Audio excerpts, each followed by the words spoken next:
Hola, ¿qué tal? ¿Cómo estás? Buenas tardes. Es para mí un gusto saludarte nuevamente a ti, ¿verdad? Que estás pendiente, ¿verdad? De lo que vamos a hablar en este momento. ¿Verdad? Te agradezco mucho que estés por acá, que estés conectándote, ¿verdad? En este instante.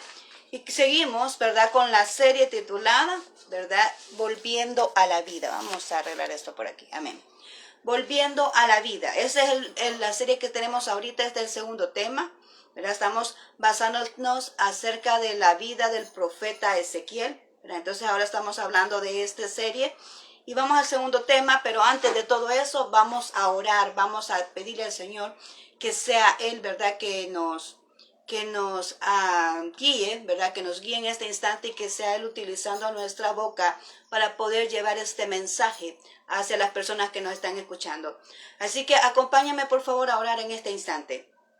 Gracias, bendito Dios, estamos ya listos aquí una vez más para poder llevar este mensaje que tú has puesto en nuestro corazón, Señor, acerca de la vida del profeta Ezequiel, Señor.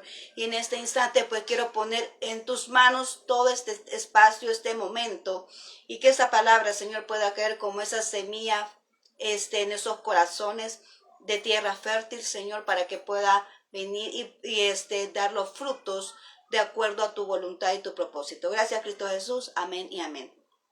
Muy bien, el tema que le hemos colocado a este mensaje de ahora es: el silencio también advierte. Amén. El silencio también advierte. ¿Y por qué decimos eso?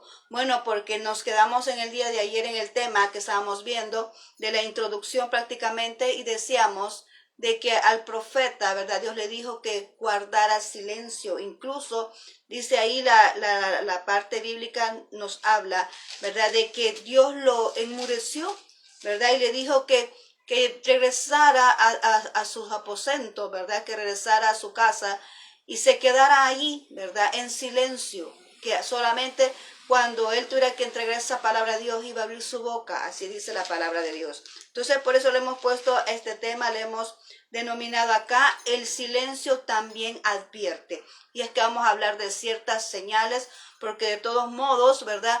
El profeta siempre tenía que venir y entregar ese mensaje. Él tenía que venir y entregar de alguna manera lo que Dios le estaba colocando en su corazón a hacer, ¿verdad? Pero en ese momento, como también recordemos que dice la palabra de Dios que lo había colocado en un pueblo rebelde, ¿verdad? Que no quería entender, no quería escuchar la palabra de Dios. Y por ese momento, porque no quería escuchar, pues Dios lo enmudeció y le dijo: hasta que yo pueda venir y abrir tu boca, entonces vas a expresar. Pero tenía que ver una manera de cómo él tenía que entregar ese mensaje, cómo tenía que advertirles. Y lo hizo a través de señales, y Dios mismo lo iba a él dirigiendo de lo que iba a hacer. Entonces vamos a irnos al tema base o a la cita base de este momento, y vámonos a Ezequiel capítulo 2 versículo 3, ¿verdad? Ezequiel 2, 3, y dice de la siguiente manera: y me dijo: hijo de hombre, yo te envío los hijos de Israel, agentes rebeldes que se rebelaron contra mí.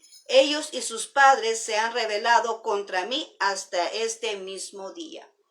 Mira qué sorprendente esto, ¿verdad? Dios viene y le dice, lo manda a un pueblo rebelde y que se ha rebelado hasta ese día. ¿Por qué? Recordémoslos, ¿verdad? Recordemos desde el momento del desierto, ¿verdad? Desde el desierto, cuando estaban con Moisés, ellos ya tenían esa actitud de rebeldía. Continuaron allá cuando vemos a los jueces, ¿verdad? Que tenían un ciclo vicioso de que ellos venían y pedían auxilio, les levantaban un líder, ¿verdad? Y después, cuando ya estaban bien, se olvidaban del Señor. Mira qué tremendo, porque aquí podemos tener esa enseñanza nosotros, así similar a nosotros hoy en día, ¿verdad? Que cuando estamos angustiados, ahí estamos acordándonos de nuestro Dios, insistiendo, buscándole para que nos resuelva el problema. Qué grave error, porque ya cuando ya ha pasado todo, pues se nos olvida, ¿verdad? De dónde vino esa salvación, y así mismo eran ellos para ese entonces, ¿verdad? Ellos venían y requerían de un líder para que les ayudara a salir de ese problema, pero cuando ya tenían la respuesta, cuando ya tenían la solución, ellos venían y se olvidaban de Dios. Ahora aquí lo vemos de nuevo. En cuanto a los tiempos de los profetas, lo vemos de nuevo. No solamente fue el profeta Ezequiel, sino que también fue el profeta Jeremías, ¿verdad? Isaías, Daniel, todos ellos estuvieron ahí recordándoles a ellos ese momento de que ellos tenían que arrepentirse, que tenían que venir y humillarse ante la voluntad de Dios, pero ellos siempre se olvidaban de quién les había salvado, de quién les había rescatado de aquella esclavitud que tenían allá en Egipto. Entonces podemos ver acá como en primer punto, ¿verdad?, que el profeta Ezequiel era como un instrumento que Dios utilizó para mostrar, ¿verdad?, esas señales, y advertir al pueblo de Jerusalén, ¿verdad?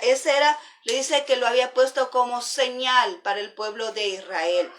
Lo que él hacía en ese momento, yo lo leo y digo, bueno, esta persona era como un actor, si lo podemos llamar ahora en día, como un actor, porque le tocaba dramatizar prácticamente, dramatizar lo que Dios les estaba diciendo, el mensaje que tenía que otorgarles al pueblo. Era prácticamente un drama, era dramatizado, tenía que llevarlo a ejecución con hechos, no con las palabras, sino que con hechos. Mira qué maravilloso lo que estamos aprendiendo, ¿verdad? La palabra que Dios le estaba infundiendo, que tenía que comunicarla, tenía que hacerlo a través de los hechos, ¿verdad? Y mira, y esta le dice, hizo 12, ¿verdad? 12 señales que le vamos a ver ya dentro de poco, ¿verdad? Y podemos entender eso, pero antes de llegar ahí, vamos a ver la condición de ese pueblo, por qué Dios tomó esa determinación, por qué Dios dijo que ese pueblo de Jerusalén, de Judá, tenía que irse cautivos a Babilonia.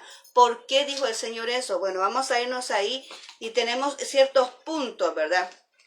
Vamos a ir leyendo ahí las citas, tú puedes anotarlas. La condición del pueblo, en primer lugar, era un pueblo idólatra, ¿verdad? Y siempre podemos entender eso, que creo que era el más quejar de nuestro Dios, siempre de la idolatría, desde un principio, ¿verdad? La idolatría desde las imágenes, desde que están en el desierto, ¿verdad? Y viene con Moisés y le otorga ese decálogo donde dice, ¿verdad?, que no debe de levantar ídolos. Pero aquí podemos ver acá en Ezequiel 7:20 dice, por cuanto convirtieron la gloria de su ornamento en soberbia, e hicieron de ello las imágenes de sus abominaciones, ídolos, por eso se lo convertí en cosa repugnante.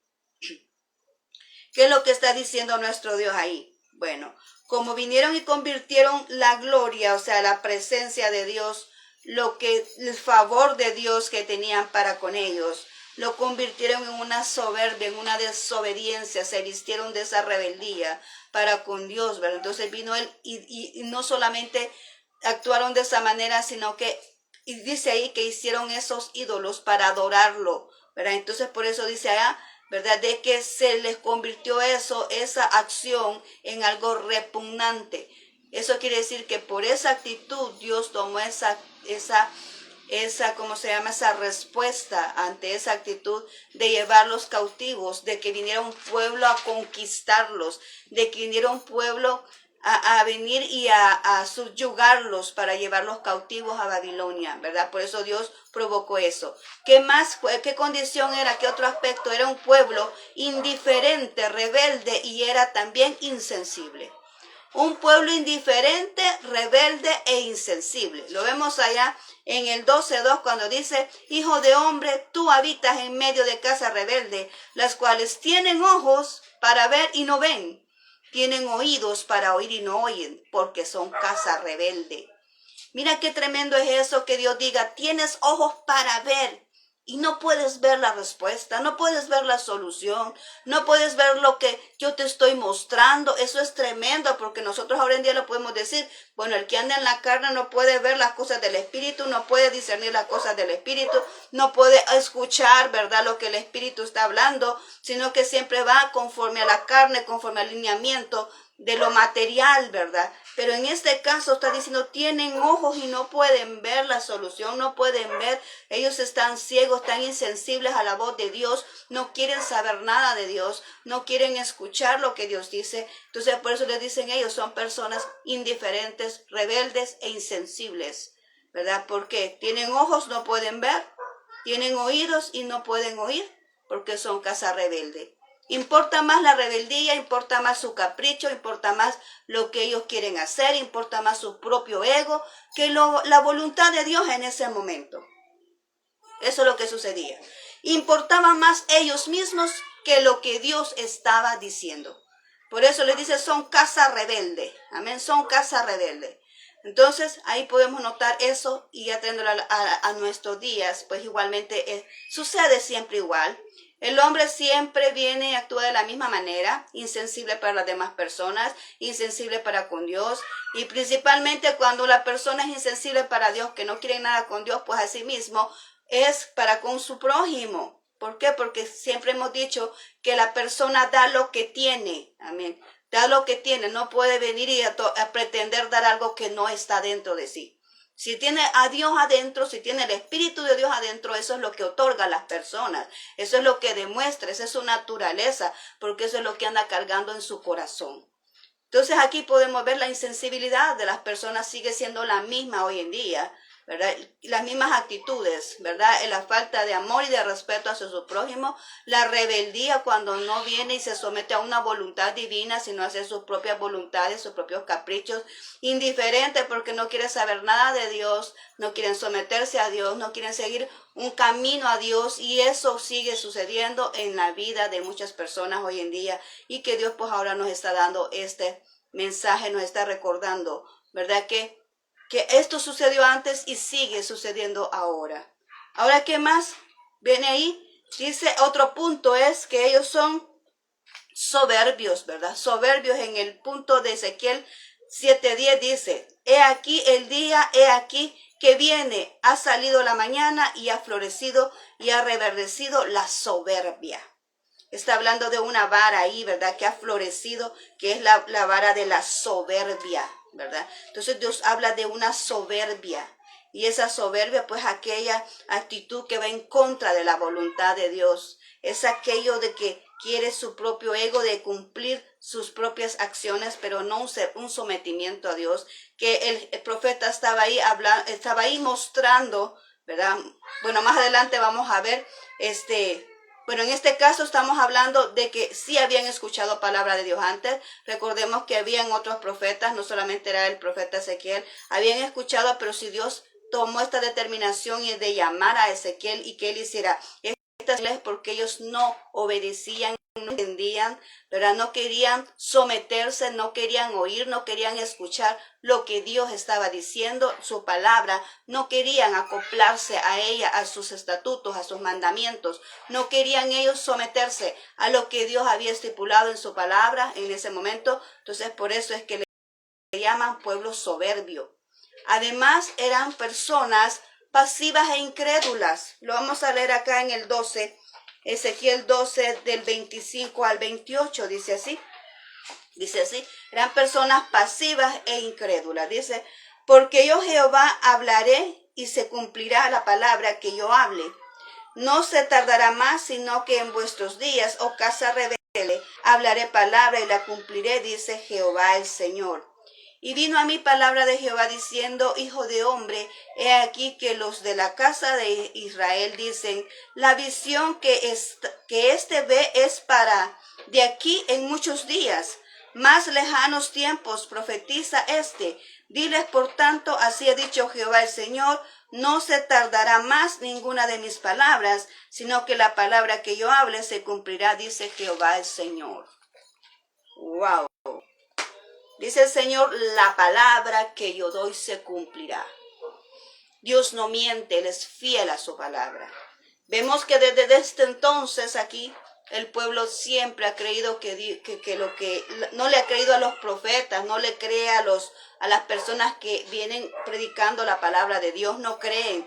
Y así es hoy en día.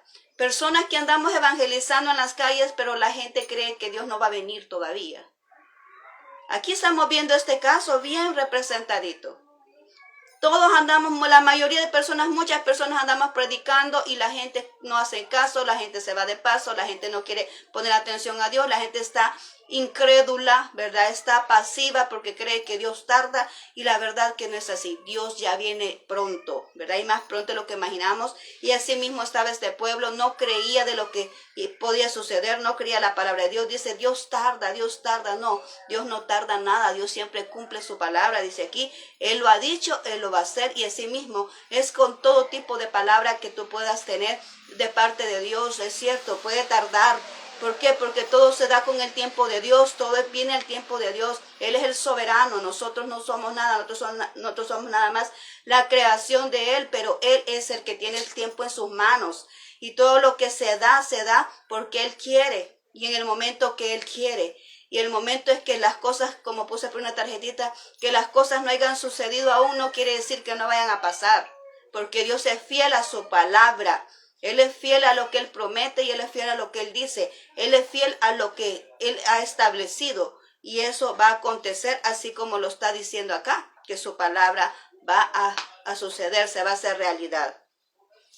Ahora bien, otro punto es que el profeta nos habla por medio de esas señales o símbolos, ¿verdad? O representaciones, como te decía al principio, era como que dramatizaba el mensaje que Dios tenía para este pueblo.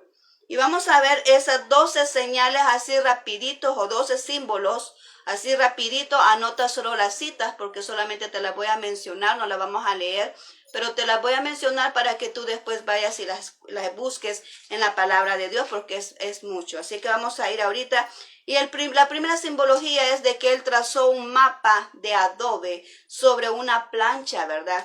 Y bueno, hizo allí como lo que nosotros llamamos, y eso está ahí, si vas a anotar ahí, está en Ezequiel 4 del 1 al 3. Ezequiel 4 del 1 al 3, ahí menciona eso. Y dice que ahí había hecho una maqueta, lo que nosotros conocemos como maqueta, y ahí fue la primera vez que yo veo ahorita, ¿verdad? Que yo estoy viendo esto, que encuentro una maqueta, ¿verdad? Una maqueta hizo él ahí de lo que es el ejército, todo lo que es la ciudad de Jerusalén, las murallas y todo. Ahí estaba ya listo lo que él estaba mostrando, porque para este entonces él ya no mencionaba palabra. Él solamente estaba ejecutando lo que Dios había dicho que tenía que hacer. Él hizo una maqueta donde estaba mencionando, donde estaba mostrando, más bien dicho, donde estaba mostrando el momento en que iba a venir Nabucodonosor, ¿verdad?, a tomar posesión de Jerusalén. Venía ese ataque. Y ahí estaba el ejército. Había puesto ejército. No sé cómo lo hizo el profeta en ese entonces. No sé qué instrumentos ocupó. Me da curiosidad de saber qué fue lo que puso en esa maqueta. No sé cómo hizo los dibujitos, no sé qué hizo, pero ahí estaba representado el ejército, ¿verdad? Y todo lo que era la ciudad para simbolizar de que iban a ser atacados, de que iban a irse en cautiverio, de que iban a ser conquistados por los babilonios. Amén. Ahora, ¿qué más podemos ver? Esa era una advertencia que estaba dando de ataque de Babilonia a Jerusalén. Esa era el mensaje, era la advertencia de que venía ese ataque. Ahora, ¿qué más? Allá en la segunda simbología tenemos que tenía que acostarse del lado izquierdo por 390 días. Allá lo vemos en Ezequiel 4 del 4 al 45. Los primeros 390 días se acostó del lado izquierdo. Después le pidió al Señor que se acostara 40 días más del lado derecho. Eso un día dice que representaba un año. ¿Y cuál era el motivo? La iniquidad que había cometido el pueblo de Israel. La iniquidad que había cometido, ay, gloria a Dios, el pueblo de Jerusalén. ¿Por qué? ¿Qué significa iniquidad? Significa una maldad en doble dimensión, para expresártelo así. Una cosa es que una persona actúe con maldad, pero una cosa es que actúe con toda la intención, que actúe porque le fascina, que actúe porque le deleita, que actúe de esa manera porque es su hobby. Esa es una iniquidad, y ellos así estaban en ese momento. Y lo que yo veo aquí y entiendo es que el profeta Ezequiel lo que estaba haciendo era como tomando el lugar de ese pueblo. Mira, como parecido a nuestro Dios, nada más que nuestro Señor Jesucristo vino y tomó nuestro lugar en la cruz para siempre y definitivamente para borrar nuestros pecados. Pero en este momento estamos viendo algo similar. ¿Por qué? Porque este profeta vino y obedeció a esa voluntad de Dios de hacer esto, de acostarse 390 días al lado izquierdo y 40 más al lado derecho. ¿Para qué? Para llevar la iniquidad del pueblo en él. Él estaba representando esa iniquidad. Él estaba representando en ese momento esa iniquidad. Por eso Dios lo encerró. Y eso aconteció en ese momento. Él estaba representando esa iniquidad de ese pueblo en esos días. ¿Y qué más hizo el Señor ahí? Vamos a ver a otro punto que es en el 4, dice que preparó pan con harina y diversos cereales y legumbres cocidos con estiércol de vaca. Lo vemos allá en Ezequiel 4, 9, 17 y quiero decirte, ¿verdad? Que al principio cuando tú vas a leer esa cita, no era el estiércol de vaca que Dios le había dicho. Lo iba a hacer con estiércol de humano. Así iba a cocinar él esos alimentos, ¿verdad? Pero de ahí dice ahí, ¿verdad? Que le dijo que lo hiciera con el estiércol de vaca. ¿Qué simboliza eso? Que los alimentos se iban a escasear, ¿verdad? Y que era a causa de toda esa maldad, esa pudredumbre, esa asquerosidad. Lo que estaba pasando en el pueblo era inmundo, ¿verdad? Entonces, por eso, ¿verdad? Dios le hizo pasar por ese punto al profeta y todo esto ya lo estaban viendo los demás. Ya en ese momento sí ya lo estaban viendo los demás. Ahora, ¿qué dice aquí? Dice que le ordenó afeitarse la cabeza y la barba y luego lo dividió el cabello en 3 partes iguales. Allá lo vemos en Ezequiel 5, 1 al 4. Y dice que la primera parte dividió el cabello en 3 partes iguales. La primera parte la quemó. La segunda parte dice que la tenía que cortar y la tercera parte la tenía que lanzarla al viento. Amén. ¿Y qué simboliza eso según lo que hemos acá investigado? Pues la primera parte, la que se quemó, dice que la tercera parte de ese pueblo iba a morir a fuego cuando fuera el ataque, ¿verdad? La segunda parte iba a ser muerta a espada. Y la tercera parte iba a ser esparcida, o sea, se iban a ir a cautiverio. Amén. Ahora, esto significa el castigo, las consecuencias en cuanto al alimento y en cuanto a lo que es esto de las partes de las personas que iban a morir a fuego y a espada y las que iban a ser esparcidas, son consecuencias, son castigos por la conducta que estaba presentando en ese momento ese pueblo. Mira qué tremendo es esto y yo pregunto, ¿cómo estamos nosotros? Muchas veces nosotros venimos y nos lamentamos de tantas cosas, ¿verdad? Pero mire este pueblo lo que tuvo que pasar por ese comportamiento, por esa actitud de rebeldía. Ahora las cosas han cambiado, ¿verdad? Tenemos a Jesús, quien es el que está en medio de Dios y nosotros. Pero mira esta actitud, cómo es que Dios viene. Dios dice, tú puedes decir, y tanta maldad, ¿es Dios tanta maldad? No, Dios es amor. Dios es amor, Él dice que Él es amor, pero también es fuego consumidor. Y estamos viendo aquí ya la ira de nuestro Dios. ¿Por qué? Porque ya era mucho. O sea, ¿desde cuándo viene luchando Él por este pueblo? De que su actitud cambiara, de que viniera y recapacitara, reconciliara con Dios, se humillara a Dios y pudiera acatar a la voluntad de Él. Pero ellos siempre con esa rebeldía. Mira bien, ahora el Señor viene y tiene que actuar de esa manera para darle una lección a Jerusalén. Ahora, ¿qué más dice acá? Se lamentaba dando golpes con las manos y los pies. Lo vemos allá en Ezequiel 6:11. ¿Y qué era eso? ¿Para qué era eso? ¿Tú puedes imaginar tú al profeta Ezequiel dándose golpes en el pecho? Dándose golpes en el pecho y gritando y golpeándose el pie y gritando. ¿Qué dirías tú si ves a una persona así en la calle?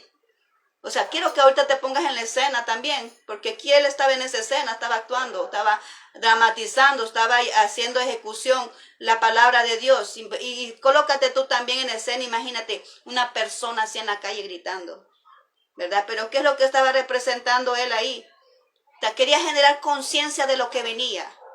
Quería generar, estaba diciendo, mire, este dolor, este sufrimiento es lo que viene, les estaba diciendo en ese momento. Porque se golpeaba el dolor y se quejaba. ¿Por qué? Porque le estaba mostrando a ellos que venía un sufrimiento y que ellos no querían atender, aún así no querían atender. Y vemos acá en el punto 7, dice, al atardecer tenía que hacer un agujero en la muralla, al pasar por él tenía que cubrir su rostro y llevaba pocas posesiones. Esto lo vemos allá en el capítulo 12 del 1 al 16 de Ezequiel. ¿Y qué simboliza eso? Bueno, en primer lugar dice que tenía que llevar pocas posesiones porque en ese momento ya era la deportación. No podían ir con todo lo que tenían en casa. Se llevaban lo poquito que podían alcanzar para llevarlo. Además dice el agujero, ¿verdad? Que estaba en la muralla, significa que era la desesperación por salir de la asediada ciudad, porque estaban ellos ahí haciendo ¿qué? Matanza. Ahí podemos ver que murieron a fuego unos, otros murieron a espada. Ellos se querían salir rápido de ahí y por eso salieron por ese lugar, ¿verdad? Pero siempre se fueron cautivos. Ahora, ¿qué más dice acá? Dice en la tercera parte, ¿verdad? Dice que también la cara cubierta era el rey Sedequías. Era el último rey de Judá y dice que fue llevado a Babilonia. Se fue cautivo porque se rebeló contra Nabucodonosor, ¿verdad? Incluso dice la palabra de Dios que le sacaron los ojos, ¿verdad? Y por eso fue que iba cubierto y lo sacaron ¿para qué? Para llevarlo y siempre se fue en cautiverio, o sea, siempre se fue para allá en cautiverio con todos los demás. ¿Qué más dice? Ahora, otra simbología en el punto 8. Dice que tenía que temblar al comer su alimento y angustiado, dice, racionar el agua por si fuera, como que si fuera la última vez. Ahí lo vemos en el 12, ¿verdad? Capítulo 12 del 17 al 20. ¿Por qué tenía que hacer eso? Tenía que temblar cuando comía sus alimentos. Porque eso estaba mencionando que era terror, estaba angustiado, estaba preocupado porque venía esa situación donde iba a quedar la tierra desolada y despojada. Entonces eso le acarreaba aflicción y sufrimiento. Por eso es que se comía sus alimentos de esa manera, para poder demostrar a los demás que eso es lo que venía. Un momento de aflicción, un momento de preocupación, porque no habían alimentos, se iba a escasear los alimentos. En el punto 9 dice que tenía que blandir en el aire una espada, dice, reluciente y sollozar, herirse en el muslo. Esto lo vemos en el 21, en el capítulo 21 del 9 al 17. ¿Qué significaba eso? La matanza que iba a suceder a causa de la espada, los que iban a morir a espada. Eso es lo que estaba él ahí mencionando en ese instante, en el momento en que iban a tomar ese lugar. En el punto 10 dice que dibujó un mapa dice, de cercano a Oriente y lo trazó. 2 rutas que el rey de Babilonia seguiría, ¿verdad? Entonces ahí estamos hablando, allá en el capítulo 21 del 18 al 22, estamos hablando cuando Babilonia vino, ¿verdad? Y ya estaba dispuesto a atacar a Jerusalén. Pero dice ahí la palabra de Dios en esos versículos que tú vas a leer, del 18 al 22, dice ahí, ¿verdad? Que ellos consultaron a los adivinos. Ellos consultaban a los adivinos, porque Babilonia, el rey Nabucodonosor, tenía dos lugares o 2 naciones, se puede decir que eran problemas, que eran personas que le están dando problemas, que ellos querían ir a batallar con ellos. Uno de ellos eran los hijos de Amón y la otra era Jerusalén. Y dice que lo llevaron a sorteo, y dice la palabra de Dios que quien salió sorteado fue Jerusalén. Imagínate cómo son las cosas, cómo es hasta la voluntad de Dios, cómo se manifiesta en eso, porque Dios ya había dicho algo de referente a esta ciudad. Dios ya había dicho que esta ciudad iba a ser atacada. Incluso vino y inclinó eso, porque inclinó eso para que la voluntad también de Dios se cumpliera. Ahora te quiero decir esto, ¿Dios está a favor de esa situación, de la hechicería? Claro que no. Claro que no, pero dice la palabra de Dios que Él tiene el dominio hasta del mal, hasta del mismo diablo. ¿Por qué te lo digo? Porque Dios fue el que le dio permiso a Satanás de tentar a Job. Dios le dio permiso de atacar a Job. Todo está en la suma voluntad de Dios. Todo está sometido a Dios. Aún eso está sometido a Dios. Pero a los hijos de Dios no nos puede hacer nada, ninguna hechicería, ninguna brujería. ¿Por qué? Porque Dios tiene cuidado de nosotros. Estamos sellados con el Espíritu Santo y lo andamos cargando en nuestro corazón. Y eso es lo que impide que algo así se levante en nuestra contra. Pero ahí Dios lo permitió. ¿Para qué? Para que la voluntad de Dios, para que la voluntad de Él se cumpliera. Entonces atacaron a la ciudad de Jerusalén. Ahora ya en el punto 11, en la señal 11, dice que Dios le demanda que ponga una olla al fuego y que la llene de agua y de carnes escogidas y las haga cocer hasta que la carne se desprenda de los huesos. Y eso lo vemos allá en 24, en el capítulo 24 del 1 al 14. ¿Qué simboliza eso? Bueno, la olla de fuego significa el fuego en el cual iban a ser ellos procesados. Era un proceso en el cual iba a pasar la ciudad de Jerusalén. Era un proceso y el fuego significa ese proceso. Era con la finalidad de ¿qué? De limpiarla, de purificarla, ¿verdad? Y de quitarle esa situación de esa depravación moral en la cual habían caído. Era la manera de cómo purificar a su pueblo. Entonces él buscó, nuestro Dios buscó esa manera, buscó esa, como te dijera, esa estrategia para venir, o ese método para venir y purificar a su pueblo, para venir y rescatarlo, porque tenía que ser procesado, pero no quedó ahí todo el tiempo, ¿verdad? Después salieron libres, pero ellos quedaron ahí en cautiverio, ¿verdad? ¿Para qué? Para ser limpios, para ser purificados, para venir y poder rescatar él, ¿verdad? Aquellas bases que le había puesto desde un principio en cuanto a sus estatutos y sus mandamientos. Amén.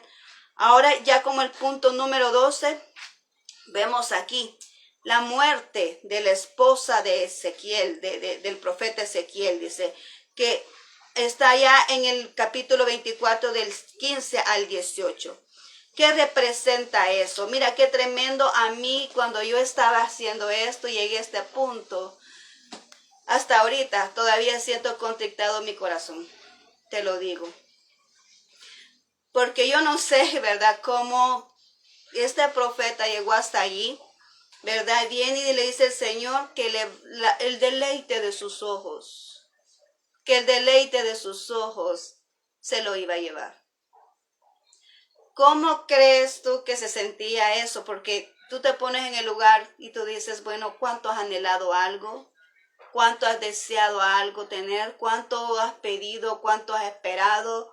¿Cuánto has venido y te has esforzado, has luchado por tener algo?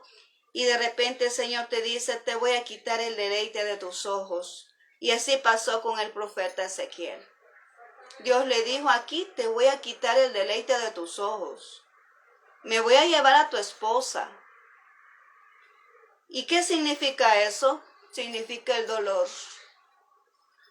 Significa el dolor de Dios Padre ante una ciudad perversa, ante una ciudad que no quiere nada con Él, ante una ciudad que por amor tuvo que someterla a un cautiverio. Y aquí no es lo mismo como cuando vino el pueblo de Israel y quedó esclavo. Aquí no es lo mismo. ¿Por qué? Porque el pueblo de Israel quedó esclavo porque el faraón lo hizo esclavo, porque estaban reproduciéndose muy rápido. Y él tuvo miedo de que ese pueblo se uniera y vinieran a hacer contra ellos, ¿verdad? Se podrían levantar contra los egipcios. Entonces él empezó a tener miedo de ese pueblo y por eso los hizo esclavos para someterlos. Pero en este caso no era así. En este caso era Dios permitiendo que se fuera cautivo esta ciudad. ¿Para qué? Para que aprendiera la lección de que a Dios se le respeta, de que a Dios se le obedece, de que a Dios se somete a la voluntad de Él. Y los permitió irse. Ese era un dolor que tenía Él, no era de placer llevarlos allá que sufran, no, era un dolor que tenían. Es como cuando un padre ama a su hijo y tiene que castigar con el dolor del alma, tiene que castigarlo, porque para que el niño entienda que debe que cumplir los mandatos de sus padres. Así mismo estaba aconteciendo aquí. Yo sentía ese dolor que tenía que someter a su niña de sus ojos, tenía que someter a su niña a sus ojos en un cautiverio para que comprendiera que el único soberano y digno de adoración es Él. Y le dice al profeta, porque era la señal, le dice al profeta, te voy a quitar el deleite de tus ojos.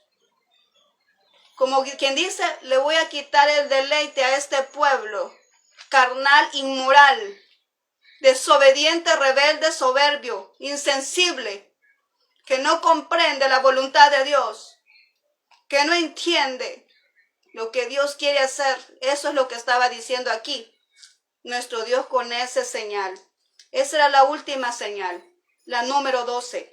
Cuando viene Dios y se lleva a la esposa y le dice, no vas a llorar, te vas a soportar el dolor y vas a seguir con tu función, vas a seguir con tu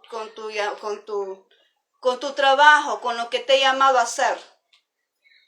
Y no vas a llorar, no quiero que hagas luto. Imagínate qué tremendo es eso, aguantarse, soportarse el dolor, solo porque él era la señal y tenía que venir y mostrarle a los demás lo que Dios estaba sintiendo, lo que Dios estaba sintiendo en ese momento. Ahora las señales yo puedo entender acá. Ayer mencioné, el profeta Ezequiel inició su ministerio 7 años antes de que se fueran a cautiverio. Todas estas señales fueron hechas antes de que se fueran a cautiverio, porque todas estas señales todavía indican, todas están a futuro. Todas indican que están a futuro, eso quiere decir que fueron dadas antes y todas representan los acontecimientos que iban a suceder antes de que se fueran a cautiverio hasta que se fueron a cautiverio. Entonces, todas estas señales fueron descritas, yo podía decir, en los 7 años antes de que ellos se fueran a cautiverio. Ahora, ¿qué más podemos ver acá? ¿Cuáles fueron las consecuencias de esta actitud de este pueblo? Bueno, vino el hambre, la pestilencia, los entregó a espada y se los llevaron esos hombres temerarios. ¿Por qué? Porque no quisieron comprender, atender la voz de Dios, ni obedecer, ni someterse a su voluntad. Ahora, a pesar de todo eso, a pesar de todo lo que hemos mencionado, Dios sigue siendo amor. Y Dios sigue esperando que la persona aquí en este momento, que las personas en este momento reconocieran a Él. Te lo digo porque dice acá, en el 12:9, en Ezequiel 12:9 dice, Hijo de hombre, ¿no te ha dicho la casa de Israel, aquella casa rebelde, qué haces? Todavía le dice el Señor, mira, no te preguntan esa gente qué haces. ¿Por qué vienes y haces tantas cosas y no hablas o no, que no estás haciendo eso tan incomprensible? ¿No te han dicho ellos qué haces? No, todavía, mira, yo no sé. Mira, ponte en el lugar de Dios. Dile, mira cómo es Dios, cómo es la persona de Dios. Porque eso es lo que está manifestando aquí. ¿Cómo es la persona de Dios? Tenía que someter al pueblo a un castigo, pero aún así está preguntándose, ¿no te ha preguntado el pueblo ese rebelde? ¿Por qué haces esas cosas? Como quien dice, tal vez ya entendieron, tal vez ya comprendieron, tal vez ya saben que se tienen que arrepentir, tal vez ya reaccionaron. Eso es lo que yo puedo entender aquí. Porque le dice, Hijo de hombre, ¿no te ha dicho la casa de Israel, aquella casa rebelde, qué haces? Como ahí en Jeremías, ¿verdad? ¿Por qué te olvidaste de mí? Esa era la pregunta de él. ¿Por qué te olvidaste de mí? Ahora le dice al profeta Ezequiel, ¿no te he dicho el pueblo qué haces? ¿Verdad? Y lo vemos ya en el 21:27. Dice ahí, arruina lo reduciré. Y esto no será más hasta que venga aquel cuyo es el derecho y yo se lo entregaré. ¿A quién le está hablando aquí? A Babilonia. Porque aquí te voy a decir esto. Es muy cierto, Dios permitió que Babilonia se levantara contra el pueblo de Israel, contra Jerusalén. Dios permitió eso, pero después Babilonia fue destruida. ¿Por qué? Porque Babilonia fue un instrumento para entrar en cordura a este pueblo rebelde. Y así mismo hace Dios contigo y conmigo. Dios permite que tú y yo seamos atormentados por personas que después Dios se va a encargar de esas personas. Porque dice aquí, yo lo voy a someter a ruina. Le está diciendo a Babilonia. Y le voy a dar el derecho a quien le pertenece.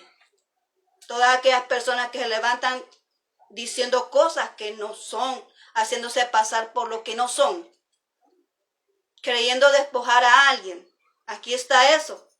Queriendo despojar a alguien, queriendo quitar a alguien de en medio, queriendo venir y destruir a alguien y hacerlo pasar por muerto, por muerta y todo esto.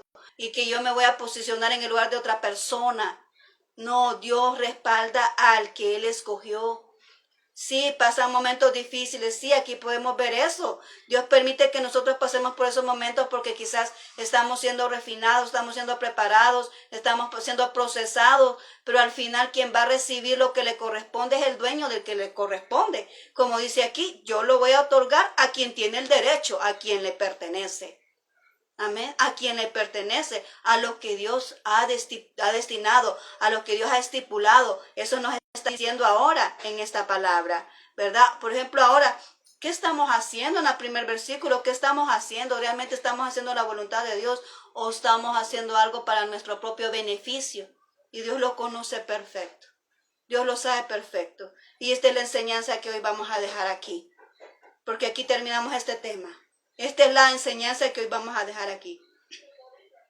En primer lugar, podemos entender a un Dios lleno de amor, sí, a pesar de lo que sucedió, ¿verdad? Ahí con el profeta, ¿verdad? Con haberle quitado a su esposa, pero ahora tenemos a Jesucristo que murió en nuestro lugar y yo en ese momento también estaba recordando eso, ¿verdad? Eso me lleva a mí a valorar más ese sacrificio de Jesús, de que Él tomó nuestro lugar en esa cruz y derramó su sangre por nosotros. Eso me lleva a mí a valorar más esa muerte de Jesús en la cruz y reconocer aquí, ¿verdad?, de que Dios es soberano y Él ejerce su voluntad como quiere con la persona que Él quiere. Amén. También, ¿qué podemos aprender de aquí del profeta? Bueno, la obediencia de Él, el sometimiento absoluto, ¿verdad? Él estaba humillado ante Él, ¿verdad? Estaba con ese sometimiento que no le dolió, pero tuvo que soportar eso porque estaba en obediencia a Dios. El testimonio que él presentó, ¿verdad?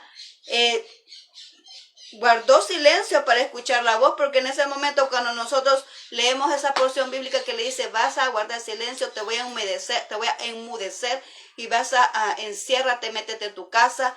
En un momento de silencio se escucha perfecta la voluntad de Dios. Y en ese instante podemos entender que Dios le estaba otorgando todas las indicaciones para poder ejercer todas estas señales. Y todo lo que más falta hablar del profeta Ezequiel lo pudo haber recibido en ese momento de silencio cuando Dios estaba escuchando la voz de Dios, cuando Él no habla. Muchas veces nosotros hablamos tanto y no escuchamos la voz de Dios y por eso cometemos tantos errores. Hay momentos en que nosotros debemos guardar silencio.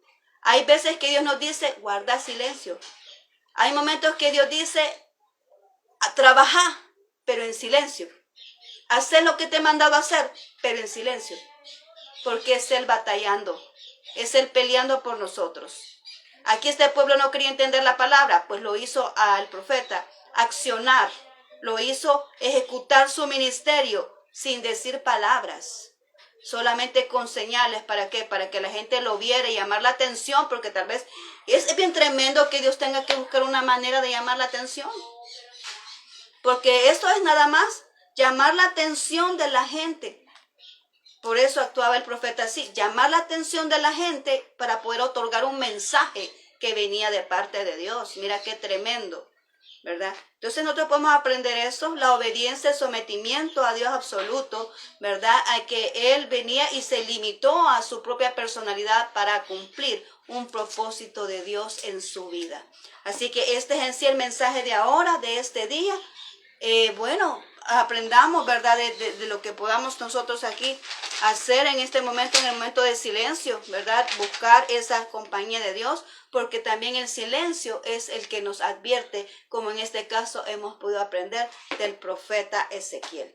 Así que este es el segundo tema. Te espero mañana. Vamos a seguir con el tercer tema. Vamos a estarlo entregando aquí en este canal, aquí en este espacio, ¿verdad? De Instagram. Aquí vamos a estar compartiendo los mensajes. Así que yo te invito, pastora evangelista Yanet Enríquez, tú me buscas, ¿verdad? Y aquí vamos a estar entregando estos mensajes. Así que muchas gracias por tu atención. Vamos a orar en este instante. Gracias, bendito Señor, porque tú eres maravilloso, grande. Tú, Padre mío, tú nos adviertes de ciertas cosas. Tú siempre tienes amor y cuidado de nosotros. En este momento, Señor, hemos aprendido que el silencio también advierte, el silencio también habla. Y muchas veces nosotros no podemos cuidado a eso. Y es que necesitamos también guardar nuestras palabras para escuchar tu voz con claridad, Señor. Ese sometimiento que tuvo el profeta y ese dolor que tuvo que pasar y aún así caminar con ese dolor, Señor, es admirable. Y nosotros pues te pedimos perdón por tanta queja, por tanta lamentación que muchas veces tenemos. Sabemos, Señor, que nos hemos perdido como tal vez este profeta lo hizo en ese momento, porque hoy te tenemos a ti, Jesús, ¿verdad? Y tú pagaste ese precio por nosotros en la cruz y a través de ti tenemos las oportunidades de poder enmendar nuestro error, de corregirnos al arrepentimiento y venir a ti. Gracias, bendito Señor, por haber dado ese precio en esa cruz por nosotros, porque a través de ti podemos venir a arrepentimiento y poder corregir nuestro camino. Gracias, bendito Rey. Bendice a mis amigos, a mis hermanos que están escuchando ahí al otro lado de la pantalla, aquellos que se han identificado con esto, aquellos que el Espíritu Santo ha tocado su corazón, aquellos que van a entrar en reflexión, aquellos que van a venir a ti, Señor, rendidos. Oh, bendito sea tu nombre, Señor. Tómalos en tus brazos, Señor, y guíanos para que no nos equivoquemos del camino que tú has establecido para cada uno de nosotros. Bendice sus familias, bendice sus hogares, bendice sus hijos, Señor. Guárdalos de cualquier dificultad, de cualquier problema, Señor, guárdales. Y bendíceles, Señor, en lo que ellos necesitan. Provee de aquellas necesidades que ellos tienen, Señor, que puedan ser solventadas. Gracias, bendito Señor, en tus manos dejo a todas las personas que me escuchan en este momento. Gracias, Cristo Jesús. Amén y amén. Bien, muchas gracias, ¿verdad? Por el momento que me has regalado, por el tiempo que has dedicado a escucharme. Te mando muchos abrazos allá donde estés y nos seguimos viendo mañana, si Dios lo permite, aquí mismo, ¿verdad? Vamos a estar transmitiendo. Así que muchas gracias, que el Señor te bendiga poderosamente.